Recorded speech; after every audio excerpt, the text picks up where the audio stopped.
very different countries on so many fronts. We're all experiencing the impacts of climate change as we speak.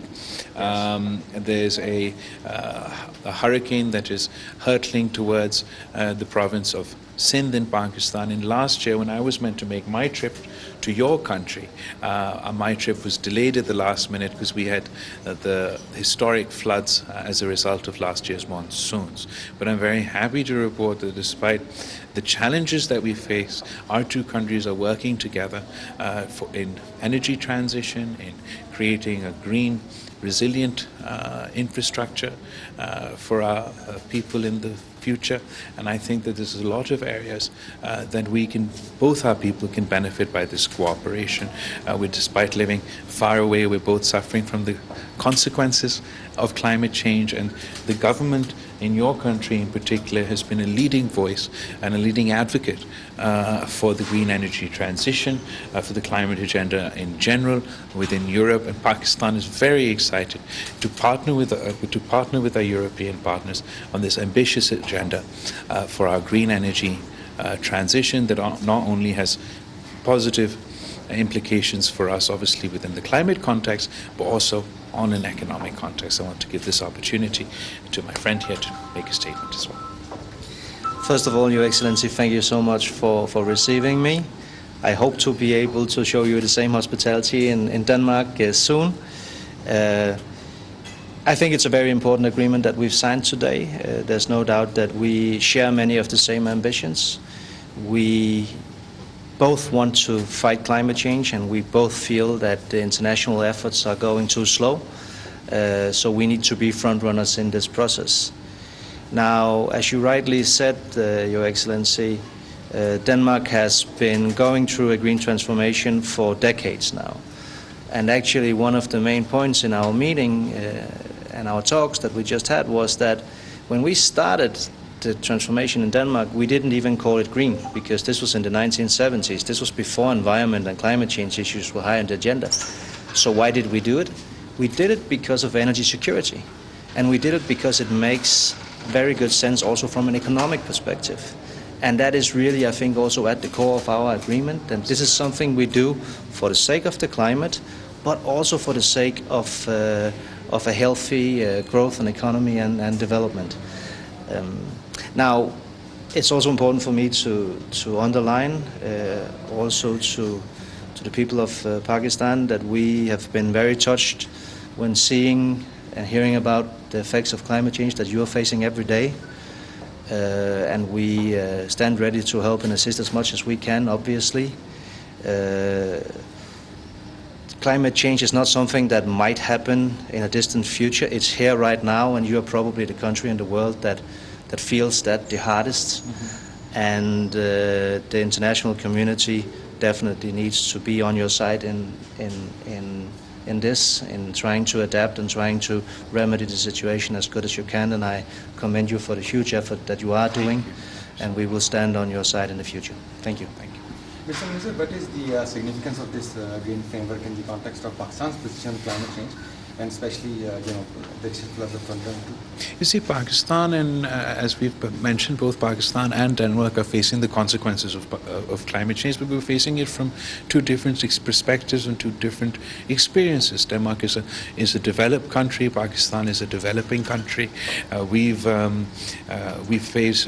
contribute in different ways to the climate crisis, and now we have to address it in the best ways we can. And I think this is a good example of how the developing world and the developed world can partner together to find solutions and work together to meet this challenge together. There are many forces out there, or voices out there within this conversation that wants to divide the world between the global north and the global south. But I don't think that any of us can do this alone. We have to all work together to overcome this challenge. And the Green Framework Agreement between Pakistan and Denmark is just one example of how we can develop a healthy partnership on this agenda. We can complement each other's climate agendas, but also each other's economic ambitions and create economic opportunities for each other's peoples. For example, the energy transition in Pakistan, Denmark has had an experience in green energy transition, and they experience their experience as a result not only of their climate ambitions, but also because of their ambitions to be energy independent and provide economic opportunities to their people, provide green new jobs to their people. And us here in Pakistan also, yes, we're facing the brunt of the climate crisis, and we want to reduce our climate output, but we also want to diversify our energy needs. We also want to have an organic, homegrown energy resources. Pakistan has vast potential for solar energy, and we have huge potential for wind energy. Denmark is already working in Pakistan on wind energy, and I hope to be able to work within the federal government to create such policies on behalf of our federal government that encourage international companies, different countries to come and invest in Pakistan in green energy, in the wind sector and in the energy sector. So going forward, how do you see the relationship between Pakistan and Denmark going? Well, we are already very close friends and have collaborated for many years, had partnerships for many years, but we hope that in the future we will become even closer. There's no doubt that on the green agenda we share many of the same objectives, and I guess you could say that on some of the issues we have the knowledge and experience and you have the scale, so it will be in both our interests to work closer together. Wind is a very good example of that. As I understand it, Pakistan could be a superpower in wind energy because of the way you're situated and the winds that you have.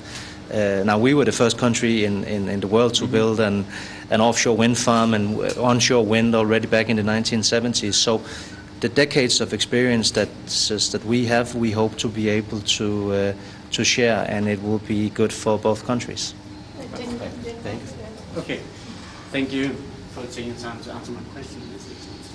Well, do you have a direct message for an average citizen in Denmark, for the part of the world that has played the most significant role in Pakistan in driving the current high levels of emissions? Emissions that are now having a stark and devastating effect in Pakistan. My message to the people of your country is that this is a crisis not of our making, in the sense that not of my generation making, and not of my generation's making, nor is it the making of the young generation in your country. We have to live with the consequences or the repercussions of the decisions of those who came before us. But rather than complaining about it, we would like to work together. We would like to partner with the people of Denmark. We think that there is an opportunity in this crisis.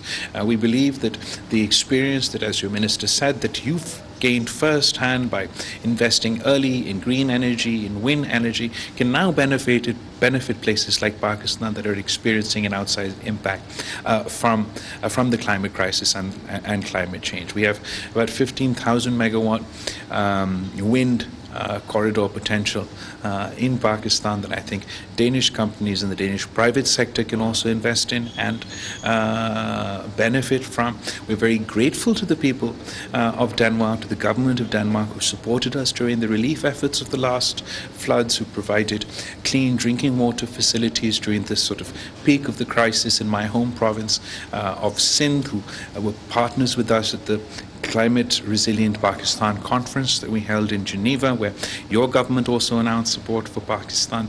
I believe that the people of Pakistan and the people of Denmark are partners in this, in our efforts to combat the climate crisis.